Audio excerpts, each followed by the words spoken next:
jika bicara tentang lembaga pendidikan itu dikenal di Nusantara itu sejak abad ke-5 Masehi, setidaknya itu. Itu di era Raja Purnawarman, abad ke-5 Masehi. Ini dijelaskan dalam Prasasti Tugu dan Prasasti Ciaruteun itu menjelaskan bahwa Raja Purnawarman itu sudah memiliki brahmana dan kegiatan keagamaan. Dan di sekitar kerajaan terdapat asrama pertapaan, tempat para brahmana mengajarkan Weda dan sastra Sangsekerta.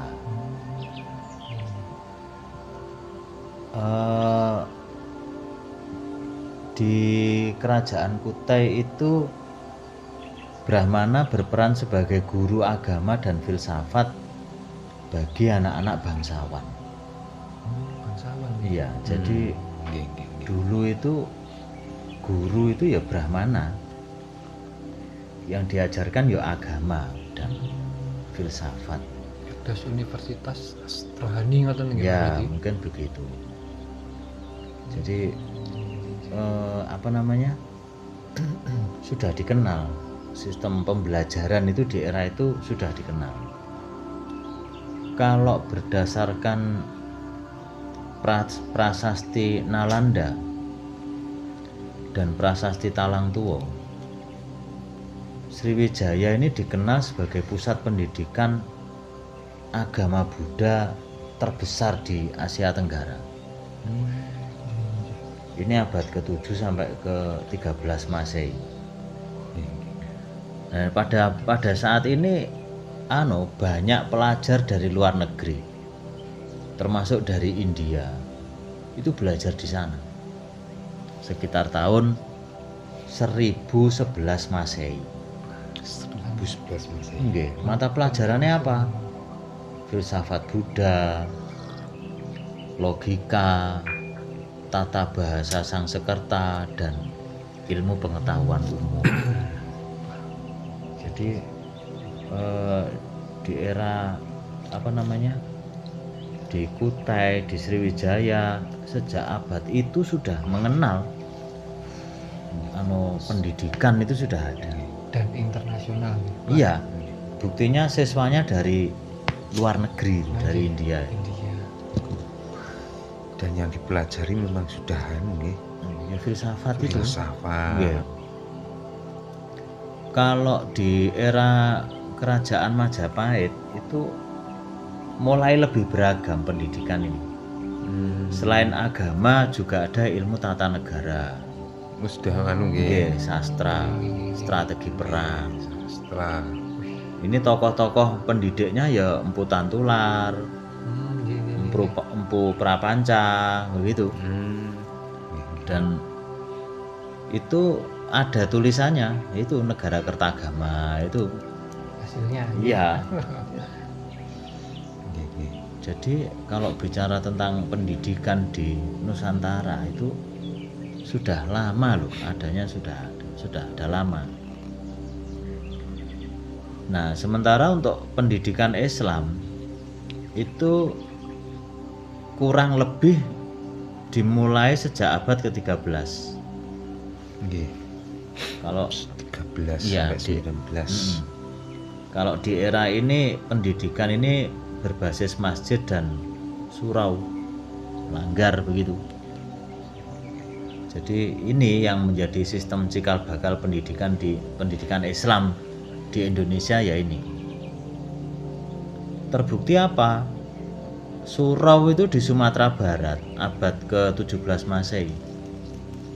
Ini menjadi tempat belajar mengaji dan ilmu agama. Kalau di sana ada tokoh yang terkenal itu Syekh Burhanuddin Ulaan. Jadi pada saat ini surau itu juga berfungsi sebagai asrama atau pondokan. Pondokan. Kalau di Jawa sekitar abad ke-15 itu ada juga yang didirikan oleh Wali Songo, terutama Sunan Ampel dan Sunan Giri. Ini ya sekitar tahun 1400-an Masehi lah. Jadi menjadi lembaga pendidikan Islam tertua yang masih eksis sampai saat ini. Gurunya disebut kiai, mengajar di pondok atau asrama. Yang dipelajari lebih beragam, fikih, tafsir, akhlak, nahwu sorof, mantek balaghah. Terus baru terjadi reformasi sistem pesantren itu menambahkan pelajaran umum. Termasuk masuknya matematika. Tenang nggih. Ada tokoh-tokoh di era ini abad ke-20 itu Kiai Haji Ahmad Dahlan, Oh nggih. Kiai Haji Hasyim Asy'ari yang mendirikan Nahdlatul Ulama tahun 1926. Nah ini berkembang, pendidikan sudah berkembang. Kalau di era kolonial itu juga ada pendidikan sekolah rakyat gitu. Untuk rakyat pribumi yang lamanya hanya 3 tahun. 3 tahun. Kalau ini fokusnya membaca, menulis, berhitung, dan moral. Dasarnya apa? Dasarnya dokumen Ordonansi Pendidikan Pribumi tahun 1871. Itu ada sekolah rakyat itu SR. yeah. Terus ya berkembang terus sampai di era Jepang. Kalau di era Jepang ini pendidikan diarahkan untuk mendukung kepentingan perang Asia Timur Raya.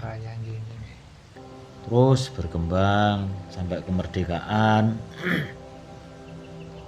Orde Lama, Orde Baru, sampai hari ini pendidikan terus berkembang di Nusantara ini. Jadi ya memang harus begitu karena pendidikan itu harus dinamis. Pendidikan itu harus dinamis, menyesuaikan dengan zaman sehingga produk dari pendidikan itu mampu menjawab tantangan zaman.